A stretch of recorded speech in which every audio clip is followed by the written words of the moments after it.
Hi and welcome to another video.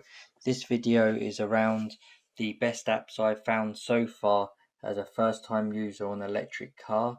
So some of these might be specific to my Hyundai Ioniq 2020, but I think there's only one of those, all the rest are for general electric car users or EV cars. So if I scroll across on my phone, this phone is Android. These apps will probably be available on Apple on your iOS device or iPhone. So you can probably search for them on your app store, so they should look the same. Just to let you know that I'm running the Android 11, so this is the newest operating system that's only just come out in the last few weeks. So your phone may look a bit different to this one, and the options may be different. So I've got a list of applications here.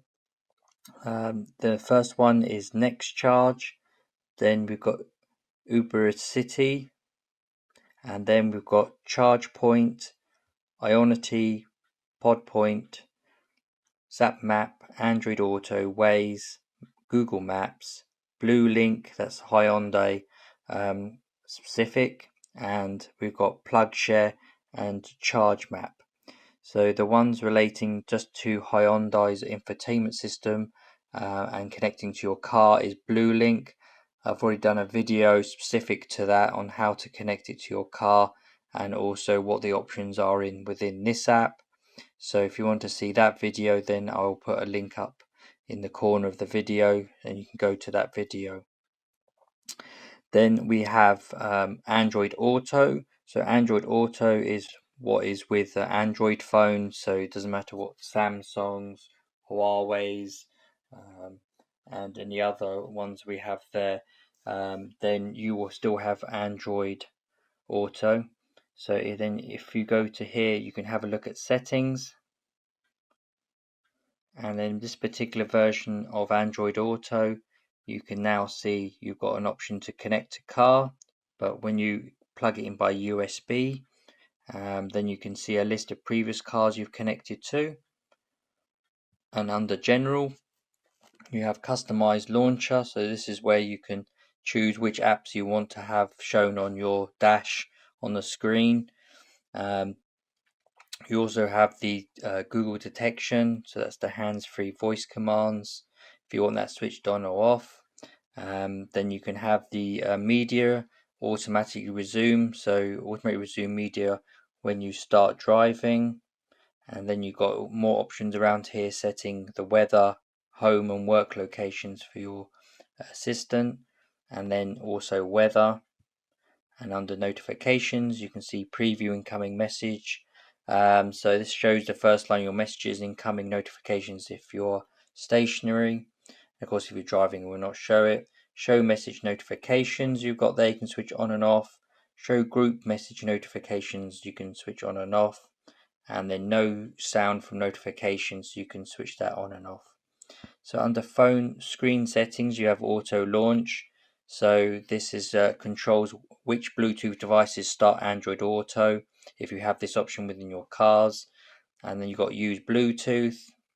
And then your screen, do you always want it on or do you want it off? You can now see on system, you have wireless Android Auto. So I believe this is a new feature. But currently on the Hyundai cars or the Ioniq and the Kona in the UK, I know don't actually support wireless Android Auto currently. And then you have Google Analytics, so that's if you want to send any of your crash app data to Google, and I normally have that switched off. So you have again under About, you have your privacy policy, the safety and data, and then your version of Android Auto. If you click on version, it does then come down. If you scroll down further, it will show you then the versions of Google Maps, the packages you have. So Google, the Maps, YouTube, Android Auto, Waze, and everything else. You can see the actual versions and then the permissions as well that actually Android Auto has set on your phone. And again, as I said, Android Auto is normally quite good for connecting to your phone. And as you push up, you can just exit on that. So The next ones we'll go to are Waze and Google Maps, because they normally integrate into your Android Auto. So if we go into Waze, as everyone knows, you can see Waze is one of the best maps. It's obviously owned by Google. What they do have a good display, and it's a community driven. So if there's accidents or there's someone's broken down, or there's speed cameras or something's there, community people can report it and hopefully divert traffic away, so you're not stuck in traffic. I'm not too sure if this actually shows where where your charge points are currently, but as standard, I think there's plenty of videos out there. Waze is one of the best ones you can get for navigation.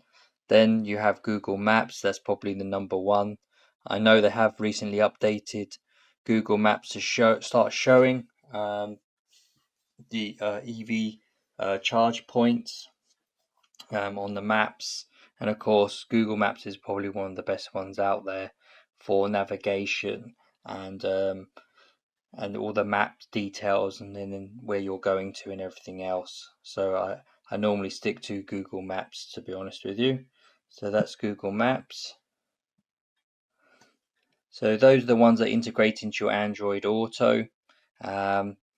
These other ones I have not noticed actually are Android Auto compatible, so they don't show up on your selection within your car's infotainment system. They might change in the future, but these ones currently are only be shown on your phone, so you'll have to have your phone switched on all the time or on display. So probably one of the start with the most famous ones is Zap Map. It's probably one of the biggest and very detailed charge points. As you can see, it loads up very quickly. It's a nice clear display. You can set routes, so you can add a new route and then it will tell you. So you put in there where you're going from and where you're going to, and there's any points you're going to stop at, and then it'll tell you if your car is going to be able to reach it and back without charging, or do you need to stop, and then it'll advise you which chargers you need to stop at. And again, you can zoom in, zoom out, look around, and it is very detailed. There's pictures and everything else, so you can zoom into where your location is, and it'll zoom in. As you can see, it's quite clear. You can click on the charger and click on here, and then details, and sometimes the community has taken pictures, you can see as well, and then if the chargers are available, the costings, and this is across multiple charger companies, so it's not just one. And I'd say Zap Map is probably one of the best ones. I know they've just brought out Zap Pay, where you'll be able to soon pay using the app, and it's quite good. And of course, the filters you've got here, so you can filter by your connection types, the network, location, and payment. So if you're lucky enough to have free to use, and then you've got Zap Pay ones, so which ones are compatible with Zap Pay, their new payment system. And as I said, this is probably my favorite one for the charge points. It's so detailed, and it's very handy, the route function, and the community seems to be quite active and very good. Next one I would say is PlugShare. This one here is got a lot of details as well, as you can see. So you can see where my current location is, all the chargers. You can click on a charger and it'll tell you what type of charger it is, and a photo, and it's got information here on the street view. If you've got limitations on parking, costs, and what's around there, and availability, and also check-ins where you can see people have commented to see if it's working or if there's any issues and how far, and it gives you directions. I think it's really good. This one's another really good detailed app.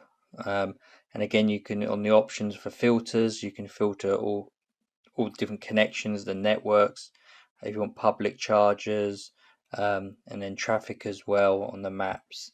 So yeah, so this one's a really good one as well. And I think you normally have to register it's probably best to register an account with these apps, same as Zap Map, so you can put your card details in, so you don't have to keep doing that. And again, this is all very detailed, and most of the time they actually use Google Maps behind it for the details, so it's good. Again, most of these apps, and in fact all of these apps, you'll need to accept location details, so it will always request access to your location to use the app. So the other ones we've got here are ones that I use as well. Of course, we've got NextCharge. So again, this is another map here. So you can see it's using Google Maps. So it's quite reliable, and it can tell you the nearest station straight away if it's a 7, or what kilowatt the power charger is, so you can see what is available again around you, and it goes straight to your location. So you can select on the charger, and it will give you the company down the bottom, and you can go around and see where it is, and you can see if you've got any more details on there around. Again, it's quite helpful to have multiple apps sometimes, but it does get rather confusing. So to have backup maps is always quite good, and you can put in your details here. And again, this one's quite clear as well. So the next one here, we go to this is the same kind of map, so the charge points, as you can see, then it loads up. This one is only for charge points, so you can see it's Unicity or ubiticity. So this one is literally just for their charge points, so it is a limited, and I believe this one is just limited to within London. If I scroll out, I don't think they've got many outside of London area. I think they've got some in Southampton by the look of it. I was loading up some more, so there is some around here, but it's not as detailed as Zap Map and Chargemap.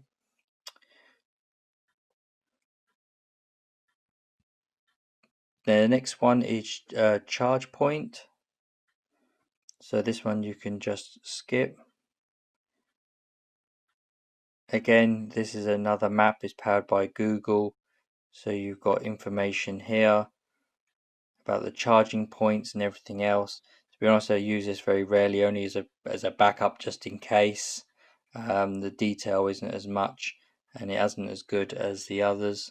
Ionity, that one there is for their chargers specifically. So you can go to Station Finder there. Like the current ones around, I've seen they're quite powerful. I think 150 kilowatt chargers. They're rapid chargers. You can click on their details, and you can log in, and you can see how much the charges are, if it's available, and everything else. But again, this is only specific to their charger company, so it won't be as detailed. Of course, you've got PodPoint, probably one of the biggest companies, and I've had really good customer service from them.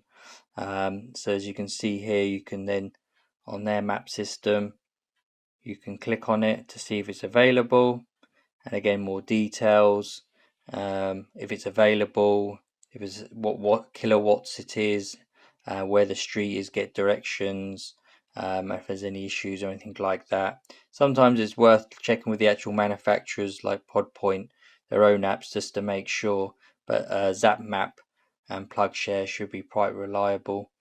Then the last one we've got is a Chargemap, and you can see like most of these apps you have to register for. Again, it's using their cables here that I think they've got, you can basically use.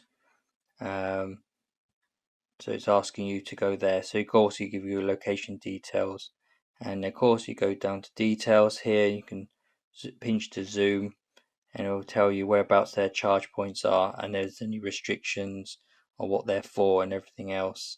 So it is good to have these extra apps installed, but I would advise the best ones is PlugShare and Zap Map, and then of course the PodPoint one I need because I have a home charger by PodPoint, and the rest should be all covered over. All the companies majority of them move across Zap Map or PlugShare.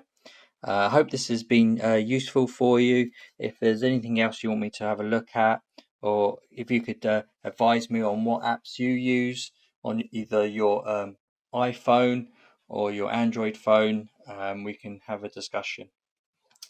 Thanks again for watching, and I hope you found this video useful. If you have, then please like and subscribe.